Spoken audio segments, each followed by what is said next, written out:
We're going to begin this morning with that big historic vote on Capitol Hill. Yeah, Senate Democrats overcame united Republican opposition to pass the sweeping climate tax and health care package on Sunday. After a marathon overnight session, the tie-breaking vote was cast by Vice President Kamala Harris. Now, the bill is officially named the Inflation Reduction Act. It would expand health care access, bring down drug prices, and invest hundreds of billions of dollars in green energy programs, the biggest climate investment in U.S. history. Democrats say it will also reduce the deficit by $300 billion over a decade. The breakthrough gives President Biden and his party a major legislative victory, one that seemed elusive not too long ago, less than 3 months before the midterm elections. NBC News correspondent Maura Barrett will have more on what it means for the Biden administration in just a moment. But first, let's bring in NBC News reporter Julie Sirkin, who helps us cover Capitol Hill. Julie, good morning. So not long ago, the Democrats' climate and tax agenda looked doomed. They struggled to get all 50 senators on the same page. How are they feeling today? What's the reaction to this big vote?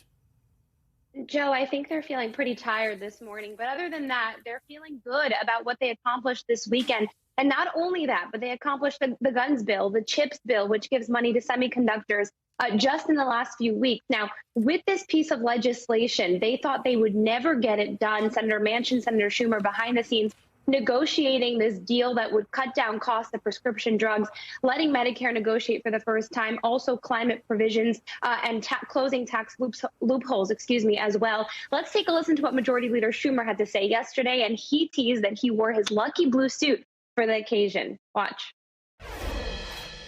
Every member of my caucus is elated about what happened because we've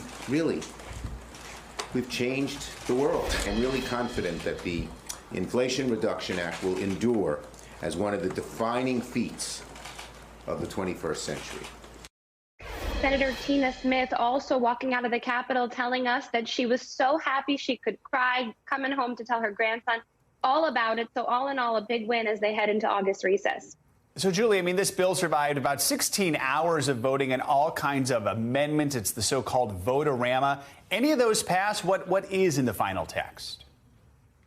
Yeah, nothing that Republicans tried to squeeze Democrats into had passed, but there were two big changes made to the bill. The first one with the insulin cap, they were able to cap it for seniors over the age of 65. You're seeing on your screen there the climate and clean energy provisions. It does a lot for those in terms of trying to transition those with non-clean energy jobs to clean energy jobs, including the methane reduction program, enabling farmers and ranchers to get credits if they do reduce emissions on their farms. It also extends electric vehicle credit for people making up to $75,000 for used cars and $150,000 for new cars. It also has $4 billion for drought funding. This was huge for Senator Sinema and some of those West Coast senators that don't get a lot of rain in their states. Now, on the tax piece of this, it closes some corporate tax loopholes. Obviously, Senator Sinema massaged some of those provisions a little bit after hearing from business leaders and hedge fund managers. But all in all, Democrats are happy that they were able to take what Senator Bernie Sanders called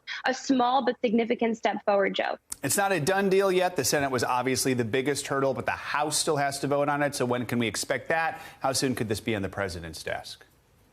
The House is set to take it up on Friday. Then the president expected to sign it. It's not expected to run into any major issues in the House. They were working in pretty close contact throughout this process to make sure that would happen. Speaker Nancy Pelosi also endorsing that. Now, meanwhile, there's already ads running in states like Nevada, Arizona, and Georgia touting this legislation. Democrats now have to make sure that voters know what they accomplished for them as they head into the midterms, hopefully with a big win. We're going to hear a lot about it in the next 3 months. Julie Sirkin, thank you so much. Let's go now to the White House, where President Biden applauded Senate Democrats for passing the Inflation Reduction Act, saying in a tweet that Senate Democrats voted to lower the cost of prescription drugs, health insurance, and energy, all while reducing the deficit and making the richest corporations pay their fair share. I ran to make government work, he wrote, for working families again. That's what this bill does, period. And in another bit of good news for the president, he also tested negative for COVID again yesterday. That means he ended his isolation period period in the White House. NBC News correspondent Maura Barrett joins us now from Washington with the latest there. Maura, we talked about the passage of the Inflation Reduction Act. This is a huge victory for the president, for the Democrats, even though Republicans are already arguing it's going to hurt the economy, not help it. How significant is this for the overall Biden agenda for Democrats as those midterm elections get closer? Well, that's the key right there, Kate. It's that the midterms are inching closer and closer, and we've been talking about for months the president's approval rating continuing to drop. A lot of uncertainty around the economy, even with the Biden administration pushing that we're in a stronger place than when he took office. They've been touting constantly that the job numbers are going up, that those gas prices going down over the last 7 weeks. But this is going to be the passage of this bill in the Senate. Hopefully, the president is hoping to push it through and sign it into law very soon. Is something that can be really key and a tangible item that the president and Democrats across the board can tout as a win going into the midterm elections and promote confidence among Democrats to continue the work that the Biden administration and Democrats in Congress have been working on. You know, we know the president was isolating in the White House because of COVID while the Senate was negotiating all of this bill over the past week. How deeply involved was he over the weekend at other members of his administration in really getting it over the finish line? Kate, it was a lot of behind-the-scenes work. When we saw the initial try with the Build Back Better plan, this is a very pared-down version of that, right? And so after that didn't go through last December, President Biden took a step back, but his administration, his colleagues were in close talks with Democratic lawmakers in Congress. And then as it got closer to the finish line in recent weeks, as he was isolating, we know that President Biden was on the phone very often with Senator Schumer and Manchin, as well as the National Economic Council advisor Brian Dees was in close communication with them as well. We know President Biden made several phone calls over the weekend to Democratic lawmakers to urge this to come across the finish line. And then we saw that in person, Vice President Harris made that tie-breaking vote. This is something that she, according to Chief of Staff Ron Klain, has set a record for since the early 1800s in terms of tie-breaking votes in Congress. And that just shows how hard it's been for Democrats to have these legislative wins during the Biden presidency. Yeah, we mentioned the president tested negative for COVID. He spent the day in Delaware yesterday. He's scheduled to visit Kentucky and tour the flooding damage. What can we expect from that trip? Yeah, he reunited with the First Lady yesterday after more than 2 weeks apart as he was isolating, and they're taking the trip together down to Kentucky this morning. They're going to meet with the governor there and tour some of those disaster zones. It's likely that we hear him touch on those climate elements of the bill that was just passed in the Senate to tout that extra, because this is a climate disaster, all of this flooding and the devastation that we've seen there.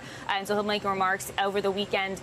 He also allowed more funding from FEMA for the National Disaster Declaration to help out with this emergency. And so this is just the beginning of a week where we're going to see the president often now that he is out of isolation, making this trip to Kentucky and then expecting to sign 2 bills around manufacturing and veteran protections later this week, Kate. Maura Barrett, thanks so much. The former president, Donald Trump's false claims of a stolen election are continuing to have an impact on campaigns at all levels. Now, with the success of some Republican election deniers in this primary season, NBC News correspondent Vaughn Hillier takes a look at what it could mean for the midterms and the 2024 presidential election. There has never been an individual who is a greater threat to our republic than Donald Trump. In a new campaign ad for Republican Congresswoman Liz Cheney, stunning words from a former vice president, her father, Dick Cheney. He lost his election, and he lost big. I know it, he knows it, and deep down, I think most Republicans know it. But this week, some Republicans embracing the big lie, even running on the issue. Donald Trump won. Are winning. Across America, election deniers pulling off major primary victories at all levels of government. The latest, Carrie Lake. Trump won, you're right. Winning her Republican primary for Arizona governor. Her platform, decertifying the 2020 election and arresting elections officials. Just days before the election, she claimed fraud in her own race, without specifics or evidence, knowing she may lose. So you know about a crime, and yet you're not reporting it to authorities. And I'm not telling you about it. But she won and promptly declared victory. Lake joins a cadre of other election-denying candidates for governor in Michigan, Pennsylvania, Illinois, and Maryland. Each would be responsible for certifying their state's 2024 presidential results. And this Tuesday, potentially another in all-important Wisconsin. We are going to have election integrity here in Wisconsin. Trump's pick is running against a Republican endorsed by former Vice President Mike Pence, since certifying Biden's 2020 win on January 6th increasingly a target of scorn. A guy that we used to like, named Mike Pence, endorsed Karen Robeson. Republicans also nominating election-denying Secretary of State candidates and attorneys general. I will fight to secure our elections so that when Donald Trump runs and wins again in 2024, everyone will know it's legitimate. Trump allies also winning key U.S. Senate primaries in Pennsylvania, Ohio, Georgia, Missouri, Nevada, North Carolina, and Arizona. If you had been in the U.S. Senate, would you have objected to the 2020 certification? You know, I think what Hawley and I believe what Cruz did was right. Michigan Congressman Peter Meyer voted to impeach Trump after the Capitol attack. This week, he lost to a Trump-backed challenger, John Gibbs.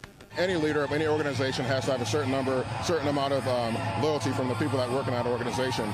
And in just 10 days, the people of Wyoming are going to tell her, Liz, you're fired. Get out of here. Liz Cheney's political fate on the line. The co-chair of the January 6th committee, who has made the case against the former president, is facing off against a Trump-endorsed Republican. We're fed up with the January 6th commission. Their messages mired in 2020, but with potential 2024 chaos causing implications. Thanks to Von Hilliard for that report. Of the 10 House Republicans who voted to impeach former President Trump in 2021, 6 have either retired or lost their primary elections to a Trump-backed challenger. Let's go to the war in Ukraine now, where there is growing alarm over explosions at a nuclear power plant under Russian military control. The blasts are igniting a blame game between both countries, Russia and Ukraine, and worries about nuclear catastrophe. NBC correspondent Morgan Chesky has the latest. Global alarm over explosions at Europe's largest nuclear power plant, now operating under Russian control. The weekend rocket attack destroying high-voltage wires, forcing Ukrainian workers to limit output at one of the plant's 6 reactors. Ukraine says the risk of hitting the Zaporizhia plant, nearly twice the size of Chernobyl, is allowing Russia to shell cities without retaliation. Ukraine's president outraged. This is the largest nuclear power plant on our continent, and any shelling of this factory is an open, brazen crime, an act of terror. But Russia released this video today, claiming to show damage inflicted by Ukrainian forces. Nearby shelling so intense, inspectors fear they can't assess the damage. NBC's Josh Letterman spoke to the head of Ukraine's nuclear energy company. Is there a risk of a major nuclear incident? For sure. This only depends on where it will be actually pointed. He says should a rocket strike the wrong place, it could be a radiation catastrophe. Meanwhile, volunteers in the city of Poltava helping equip Ukrainian soldiers. Katarina Ovcharenko and her team weaving special camouflage for frontline fighters. Anything to give an edge. So you're not just handing out food and first aid kits, you're making silencers right here in Poltava. Yes. And this is given to a Ukrainian sniper or someone on the front lines? Yes, for free. For free? Yes, for free. I can imagine the waiting list for one of these. Yeah, we have quite a lot of people waiting for this stuff. Ukraine says at least one employee was injured in an explosion Saturday when they were struck by shrapnel. But officials stress all reactors appear to be operational, and as of right now, there's no leak in radiation. Well, that's good news. Morgan, thank you. Now to the travel headaches that many Americans are still facing across the country. Over the weekend, more than 1,500 domestic flights were canceled, with thousands more delayed, all leaving passengers from coast to coast scrambling to reschedule their getaways. NBC News senior national correspondent Carrie Sanders is at the Fort Lauderdale airport with more. Carrie, good morning. Well, good morning, Joe. Passengers say, especially those who travel a lot, that this routine is becoming far too common, where they get to the airport and then the flight is either delayed for hours or outright canceled.